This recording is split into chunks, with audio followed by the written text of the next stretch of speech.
அனைவருக்கும் வணக்கம். நான் உங்கள் நரசிம்மராஜாச்சாரியா. இந்த நம்ம சேனலுக்கு ஆதரவு 100 நபர்களை தொற்றிவிட்டது. மேலும் நீங்களும் நம்ம சேனலை சப்ஸ்கிரைப் செய்து ஆதரவு தாருங்கள். நம்மளுடைய சேனல் ஜாதகருக்கு சாதக விதியை 360 டிகிரி கோணத்தில் வழங்குவதே நம்ம சேனலின் நோக்கம். அனைவருடைய வாழ்க்கையையும் வெளிச்சத்துக்கு கொண்டு வர நாம் முயற்சி செய்கிறோம். ஜோதிடத்தில் உள்ள சங்கடங்களையும் சோதிடத்தில் உள்ள சூட்சுமங்களையும் சாதகமாக மக்களுக்கு எடுத்து உரைப்பதே நம்ம சேனலின் நோக்கம். அனைவரும் நம்ம சேனலை சப்ஸ்கிரைப் செய்து வரும் நாட்களில் ஆதரவு தருமாறு மிக பணிவுடன் நாங்கள் உங்களிடம் வலியுறுத்துகிறோம். நாம் இதில் பார்க்க வருவது சர்ப்பதோஷம். சர்ப்பதோஷத்தை பற்றி நாம் 3 பாடங்களில் தெரிந்து கொண்டோம். அதில் 3 வித சர்ப்பதோஷங்களை பற்றி பார்த்தோம். இப்பொழுது 4வதாக நாம் பார்க்க வேண்டியது சங்கபால கால சர்ப்பதோஷம். இது 4இல் ராகு 10 கேது இருந்தால் இந்த 2 கிரகங்களுக்கும் இடையில் மற்ற கிரகம் அமைந்திருந்தால் இந்த சங்கபால கால சர்ப்பதோஷம் உருவாகும். இது எதனால் உருவாகிறது? இது எதற்கு நமக்கு பிரச்சனை ஏற்படுத்தும் அப்படின்னு சொல்லி பார்த்தா, இது கண்டிப்பா தாய்க்கு பிரச்சனை ஏற்படும். ஏன்னா 4வது வீடு கடகம். மேசத்திலிருந்து பார்க்கிறப்ப 4வது வீடு கடகம், அதாவது அரசி. 5வது சிம்மம், அது சூரியன் சொல்லுவாங்க. இதை சந்திரன் சொல்லுவாங்க. சூரியனை தகப்பனாகவும் சந்திரனை நம்ம தாயாகவும் அரசியாகவும் பார்ப்பார்கள். அதாவது கடகத்தில் ராகு உட்காரும் பொழுது அது தாய்க்கு பாதகத்தை ஏற்படுத்தும். அதாவது தாயும் மகனும் ஒன்றாக இருக்கக்கூடாது. அதுதான் இந்த தோஷத்தின் மிகப்பெரிய பலனை சொல்லும் விதம். நாங்க இப்ப இப்படி சொல்றீங்க, 4இல் ராகு இருந்தா தாயும் மகனும் ஒன்றாக இருக்கக்கூடாதா? ஒன்றாக இருக்கிறார்களே, நீங்க இருக்கக்கூடாதுன்னு சொல்றாங்க. கண்டிப்பாக 4இல் ராகுவும் 10இல் கேதுவும் இவருக்கு இடைப்பட்ட காலத்தில் மற்ற கட்டங்களில் இவர்கள் சுபகிரகங்களால் பார்க்கப்படுமாயின் அவர் தாயுடன் வசிய வாய்ப்பு உண்டு. இல்லை என்றால் அவருடைய தாயை அவர் இழக்கவும் நேரிடலாம். இல்லை என்றால் அவர் தாயை பிரிந்து வாழவும் நேரிடலாம். சரி, தாய்க்கு தான் பிரச்சனை, ஜாதகருக்கு பிரச்சனையா என்று கேட்டால், ஜாதகருக்கு இந்த தோஷம் அவ்வளவு பெரிய இழப்பை ஏற்படுத்தாது. தாயை விட்டு அவர் பிரிந்து இருந்தால் அவர் மிக சிறப்பாக வாழ்வார். அதாவது 10இல் கேது வெளிநாடு வாசம், அதோட சூரியன் ஆட்சி பெற்று 10இல் கேது உட்காந்துட்டா அரசாங்க பதவி கூட அவங்க வைப்பாங்க. ஸோ இது 4இல் ராகு 10இல் கேது இருந்தாலே அவர் வெளிநாட்டு யோகம் அவருக்கு கிட்டத்தட்ட உறுதியாகி, கண்டிப்பாக அவர் தாயை விட்டு பிரிந்துதான் இருப்பார். அப்ப இந்த தோஷத்தினால பலன் கண்டிப்பாக கெட்ட பலன் இதில் இல்லை, நல்ல பலனை.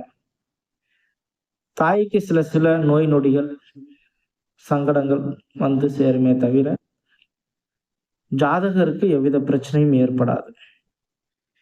இந்த சங்கபால கால சர்ப்பதோஷம் உள்ள மனிதர்கள் அறிவு சார்ந்த விஷயங்களிலும் மனதிடவுடனும் நிர்வாக திறமையும் பெற்று இருப்பர், நேர்மையாக வாழ்வர். அப்படி இருந்தாவே இவங்களுக்கு கஷ்ட காலம் தான். இப்போ ஒருத்தன் ஒரு ஆபீஸ்ல வேலை செய்யறான், கவர்மெண்ட் உத்தியோகத்துல பாக்குறான், அவன் நேர்மையாவே இருந்தா அவன் சில பல பிரச்சனைகளை சந்திக்க நேரிடும். அந்த சில பல பிரச்சனைகள் அவனை மிகப்பெரிய விவாதத்துக்கும் பாதிப்புக்கும் எடுத்து செல்லும். அது இந்த தோஷத்தை இவர் பெற்றோரை சார்ந்து இருந்தால் அது மிகப்பெரிய வலுப்படுத்தி அவருக்கு அந்த பாதிப்பை ஏற்படும். அவர் பெற்றோரை சார்ந்து இல்லாமல் தனியாக இருந்தால் அதோடைய பாதிப்பு கொஞ்சம் குறைவாதான் இருக்கும். சரி, இவருக்கு இப்படி இருந்தால் இவருடைய வாரிசுகளுக்கு எப்படி இருக்கும்னு சொல்லி கேட்டா, தந்தை பேச்சை இவர்கள் கேட்க மாட்டார்கள். இவர்களுக்கு பிறக்கும் குழந்தைகளும் அதாவது ஜாதகருக்கு பிறக்கும் குழந்தைகளும் ஜாதகர் பேச்சை கேட்க மாட்டார்கள். சரி, இந்த காலகட்டத்துல நம்மளுக்கு எப்ப இது சரியாகும் அப்படின்னு கேட்டா 50 வயதிற்கு மேல் தான் இது சரியாகும். இப்ப இதோட பாதிப்பு எப்படி இருக்கும் அப்படின்னு சொல்லி கேட்டா, சின்ன சின்ன பாதிப்பு தான். இப்ப அவங்களுக்கு ஒரு பேட் ஹேபிட் இருக்கும். சிகரெட்டு, மது பழக்கம், இந்த மாதிரி சீட்டு விளையாடுறது, இந்த மாதிரிலாம் இருக்கும் பார்த்தீங்களா? அந்த பேட் ஹேபிட்ட வந்து பெற்றோர்கள் சரி, மனைவிமார்கள் சரி, தன்னுடைய ஜாதகர் அதாவது இந்த கணவர்களுக்கு அத குறைக்கிறதுக்காக முயற்சி செஞ்சு, அவங்க அந்த தீய பழக்கத்திலிருந்து காப்பாத்தி விடணும். அதுக்கு அடிமையாக்க விட்டுறக்கூடாது. இந்த சங்ககால கால சர்ப்பதோஷம் வந்து கெட்ட செயல்களுக்கு அடிமையை ஏற்படுத்தும். ஏன் அப்படி சொல்றேன்னு சொன்னா, பெற்றவர்களை விட்டு தள்ளி இருப்பார்கள். தள்ளி கண்டிப்பாக போவாங்க. இல்லன்னா வெளிநாட்டுக்கு போவாங்க. அப்ப அந்த இடத்துல நம்மளுக்கு கண்ட்ரோல் செய்யறதுக்கு யாராவது இருக்காங்களான்னு கேட்டா இல்ல. சோ அப்ப அந்த இருக்கவங்க கண்டிப்பாக தீய செயல்களுக்கு ஈடுபட வாய்ப்பு உண்டு. உறவினர்கள் தலையிட்டு பேசுவாங்க. பெற்றோர்கள் அட்வைஸ் பண்ற டயத்துல உறவினர்கள் வந்து அட்வைஸ் பண்றப்ப இந்த ஜாதகர் வந்து கேட்க மாட்டாங்க. கோபப்படுவாங்க. அப்ப மேலும் அவங்க தீய செயல்களில் ஈடுபட வாய்ப்பு உண்டு. சரி, அப்ப இதுக்கு பரிகாரம் இருக்கா? கண்டிப்பாக உண்டு. சின்ன வயசுலயே குழந்தை பிறந்த சின்ன வயசுலயே நம்ம இந்த பூஜையை செஞ்சிடலாம். இதுல ஒரு சிறப்பு வேற ஒண்ணு இருக்கு. இந்த மாதிரி அமைப்பு உள்ள ஜாதகர் பிறக்கும் பொழுது இரவு 12 மணியாக இருந்தால் அந்த சூரியன் வந்து 4ஆம் வீட்டுல வந்து உட்கார்ந்திருக்கும். அப்படி இருந்துச்சுன்னா இந்த ஜாதகர் வந்து மிகப்பெரிய உச்சத்தை அடைவார். 4ஆம் வீட்டில் ராகுவும் 4ஆம் வீட்டில் சூரியனும் உட்கார்ந்து இருந்துச்சுன்னா மிகப்பெரிய உச்சத்தை அடைவார். இது இது இது மிகப்பெரிய யோகமும் கூட. சங்கபால சர்ப்ப தோஷத்துல யோகம் சொல்றோம் பாத்தீங்களா? அந்த யோகம் வந்து இது ஏற்படுத்தும். மிகப்பெரிய தாக்கமான யோகம் உண்டாகும். மிகப்பெரிய உயர்வு வரும்.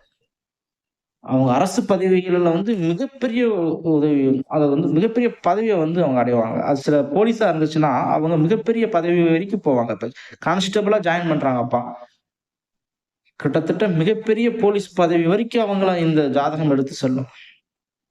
4ஆம் வீட்டில் ராகுவும் சூரியனும் சேர்ந்து விட்டால் அது அவர்களை மிகப்பெரிய உச்சத்தில் எடுத்து செல்லும், அவர் செய்யும் தொழிலின் மூலம். அதனால அவங்களுக்கு நல்ல பேரும் உண்டாகும். இதுக்கு பரிகாரம் சொல்லி பாக்குறப்ப வந்து நம்ம கால சர்ப்ப சாந்தி பூஜை கண்டிப்பா நம்ம செய்யணும். செஞ்ச இந்த பரிகாரம் வந்து நம்மளுக்கு நிவர்த்தி ஆகும். இதனால பாதிப்பு வந்து மிகப்பெரிய பாதிப்புலாம் இல்லை. நேர்மையா இருக்கிறவங்க கொஞ்சம் பார்த்து கவனமாக, அரசாங்க பதவியில் இருப்பவர்கள், நேர்மையாக இருப்பவர்கள் கொஞ்சம் கவனமாக பார்த்து வேலை செய்ய வேண்டும். நாளில் ராகு இருப்பதினால் தன்னுடைய தாயை மிக கவனமாக பார்த்து கொள்ளுங்கள். தாய்க்கு ஆதரவு தாருங்கள். தாயை விட்டு வெளியேற வேண்டாம். கால சர்ப்ப சாந்தி தோஷத்தை நிவர்த்தி செய்து தாயுடனே வாழ முயற்சி செய்யுங்கள். அதுதான் நம்மளுடைய நோக்கமும் கூட. வெளிநாடு சென்று வேலை செய்பவர்கள் தாய்நாடு திரும்ப போராடுவார்கள் இந்த தோஷத்தின் மூலம். அவர்களும் கால சர்ப்ப சாந்தி பூஜையை செய்து முறையாக வழிபட்டு பிரதோஷ நாளிலும் திங்கட்கிழமைகளிலும் சிவ வழிபாடு செய்யணும்.